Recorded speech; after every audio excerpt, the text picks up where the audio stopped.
नमस्कार मित्रांनो, सरकारी कर्मचाऱ्यांसाठी एक अत्यंत महत्त्वाची बातमी समोर येत आहे. किमान वेतन सूत्र आणि महागाई भत्त्यात मोठे बदल होण्याची तयारी सुरू झाली आहे. तुमच्या पगारावर याचा नेमका काय परिणाम होईल, जाणून घेऊया आजच्या विशेष व्हिडिओमध्ये. एप्रिल 2026 मध्ये कॅबिनेटने महागाई भत्ता 58% 60% करण्यास मंजुरी दिली आहे. ही वाढ 1 जानेवारी 2026 पासून लागू झाली आहे.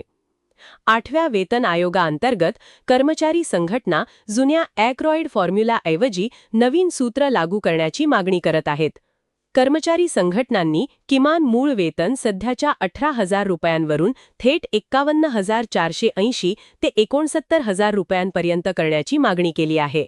नवीन वेतन संरचनेसाठी फिटमेंट फॅक्टर 3.83 पर्यंत वाढवण्याची चर्चा सुरू आहे, ज्यामुळे सर्व स्तरातील कर्मचाऱ्यांच्या पगारात मोठी वाढ होईल. नवीन कामगार कायद्याअंतर्गत पगाराची व्याख्या बदलणार आहे. कर्मचाऱ्याचा मूळ पगार बेसिक अधिक डीए हा एकूण सीटीसीच्या किमान 50% असणे अनिवार्य असेल. मूळ वेतन वाढल्यामुळे तुमच्या पीएफ खात्यात अधिक पैसे जमा होतील, ज्यामुळे रिटायरमेंट फंड वाढेल.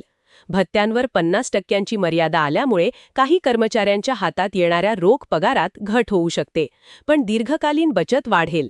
जुलै 2026 पासून लागू होणारा पुढील महागाई भत्ता सप्टेंबर 2026 पर्यंत जाहीर होईल, जो 63% जाण्याची शक्यता आहे. सरकार आणि कर्मचारी संघटना यांच्यात चर्चा सुरू आहे.